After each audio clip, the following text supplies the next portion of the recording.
Hello everybody, it's TMOG 217. Welcome to a LEGO Star Wars 2023 set review. Today I'm going to look at set number 75345, the 501st Clone Troopers Battle Pack. This set contains 119 pieces and released on January 1st of 2023 and contains 4 minifigures.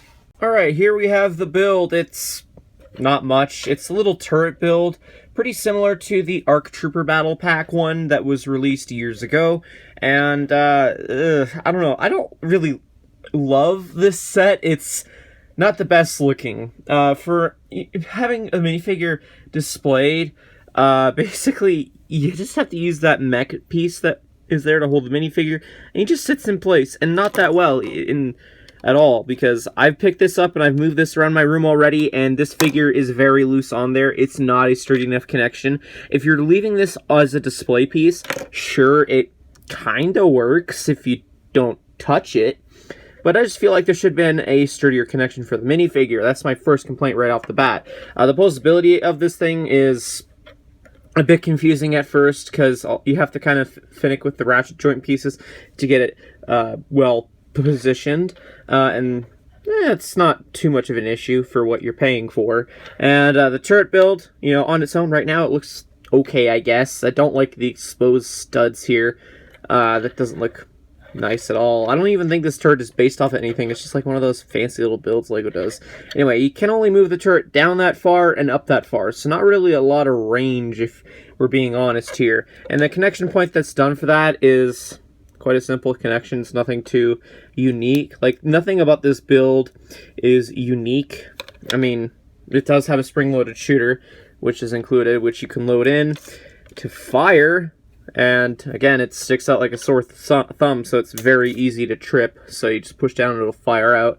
But they do include an extra one, but I feel like you need a lot for these. And it's just, yeah, not a fan of this build. Pretty junky. Anyway, hopefully the minifigures will be better, so let's have a look at them. So here we have the first 2 minifigures included in this set. On the left, we have what's called the 501st Clone Specialist, and on the right, we have the 501st Officer. These figures are currently exclusive just to this set, and I could see them staying exclusive just to this set because, it's a battle pack. LEGO doesn't normally reuse clone figures in any other sets that often. But yeah, apparently these figures that are in this set are based off of Battlefront 2, the more recent one from EA. And yeah, quite a weird one. This is probably the second time we've gotten a battle pack based off of Battlefront 2 or Battlefront by EA. So pretty cool stuff. Printing on these figures look okay. It does use the new helmet mold with the holes on the side, which I think are okay if you want to add a rangefinder, or even the brand new micro binoculars piece.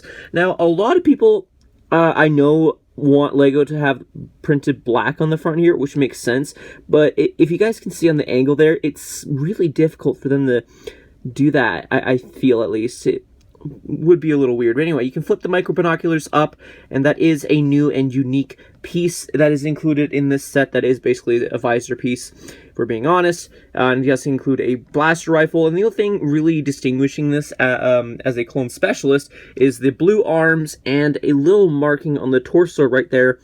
That's like those 2 yellow markings. Other than that, it's pretty identical to a 501st torso, so not to be confused. The head underneath is just a regular clone face, so you got that going for you. And as for the clone officer, he does have a printed waist cape. I feel like for these printed waist capes, they should at least have some side leg printing, at the very least, because we know that they can do that. Come on, LEGO.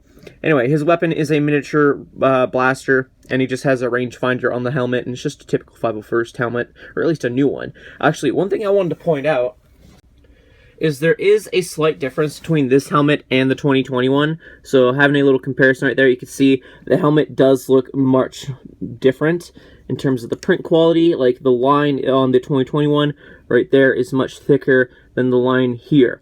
So that's a little bit of a difference as well. So just thought that was worth pointing out, that there are some differences between these 2 helmets. Also, you can see the back torso printing for these figures. Anyway, that's enough chatting about these first 2 minifigures that you only get 1 of. Let's have a look at the final minifigure that you get 2 of. For the last two minifigures included in this set, you get 2 copies of the 501st Heavy Trooper. And again, this figure I could see staying exclusive just to the set, and this is definitely going to be one that you get a large amount of if you buy multiple of this battle pack. The torso design and the helmet is the only thing really exclusive to this figure besides the backpack print, which I could see the backpack print being reused in other sets, so maybe it's not going to be exclusive. I don't know. Who knows? But it does use a back attachment clip, and it is printed on the top for that. So yeah, in a second here I'll remove that so you can see the back torso print. But anyway, it does use a unique way of a weapon. I've never seen LEGO use these for clones before in this kind of combination. So that's pretty cool. Kind of shows that, you know, hey, these are pretty heavy troopers. As for the torso design, it looks fairly similar to the purple clone troopers that were released in 2022. Just throwing one up here as a quick comparison for you guys for the torso design.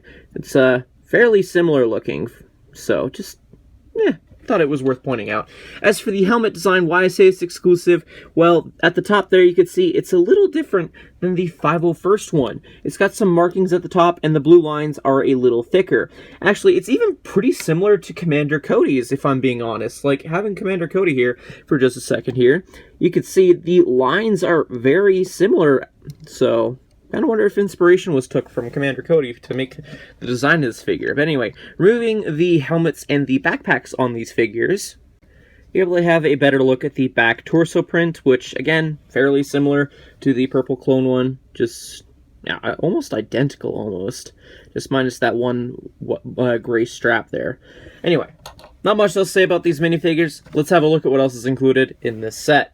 Taking a look at the instructions included in this set, they actually are quite smaller. Like, I don't know, this can fit in your palm of your hand, that's how small they are. Thought that was pretty noteworthy because, you know, it shows that LEGO is somewhat reducing on waste, I guess, for their instructions. So, yeah, you still have the horrible box rendering with the QR code if you want to build the set digitally.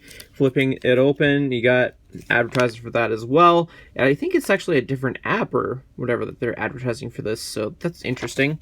So yeah, it doesn't tell you numbered bags, because there are no numbered bags in this, but something I did notice is you do have a progress bar of the Heavy Trooper on its side, and I don't think it's been used in that format for a progress bar in any other sets. If I'm wrong, feel free to correct me in the comment section down below, but I thought that was pretty cool. It's a little tiny, but it is what it is. Anyway, typical building instructions, but flipping all the way to the back, it just shows the completed model and then the advertisements for the other 2023 LEGO Star Wars sets, as well as a wasted page for Rebuild the World for whatever reason, and for the next 2 or 3 pages it goes on about the parts that are included in this set, and then a win at the back. In terms of extra parts, this is all that I got in my copy of the set. So it's nice that you get an extra one of the backpack pieces, an extra one of that micro binoculars. Visor pieces are nice, but to be expected. But it's very interesting. I've double checked it. This blaster is an actual extra, which I don't think is common whatsoever. Anyway, let's have a final thoughts on the set. Overall, for a $25 Canadian set, I mean, the build alone has a part out value of like $9. So you're essentially paying $4 for each figure Canadian, which is okay, because who's buying this for the build? And I think kind of LEGO knew that too, and that's why we didn't get as good of a build as we probably should have, which is unfortunate. But hey, we get a new piece, we get some new helmet and torso prints. What's there to really complain about? You're getting a good price, in my opinion, for clones. Like $4 a fig, like, doesn't get any better than that. So, yeah, I'd recommend picking this up because, again, you're buying this just for the figs. Let's be honest here. The build is just something you can throw in your parts bin. But, yeah, the extras, too, are nice to get as well because it gives you options to throw micro binoculars on other figures of yours that have the holes on the sides or the backpack, etc. So, yeah, I definitely recommend picking this up. I don't see a lot of people picking up a whole lot of these. As much as the original 501st one, just because it's named, or I guess same level as named clones, you know, like it's not as easy to army build a bunch of clone officers, you know. Anyway, those are more or less my thoughts. Let me know yours in the comment section down below. If you enjoyed this review, hit that like button, subscribe if you're new to the channel, all that fun stuff. Anyway, thank you everyone so much for watching, and I will see you all in a future video. Until then, I'll see you later. Peace out.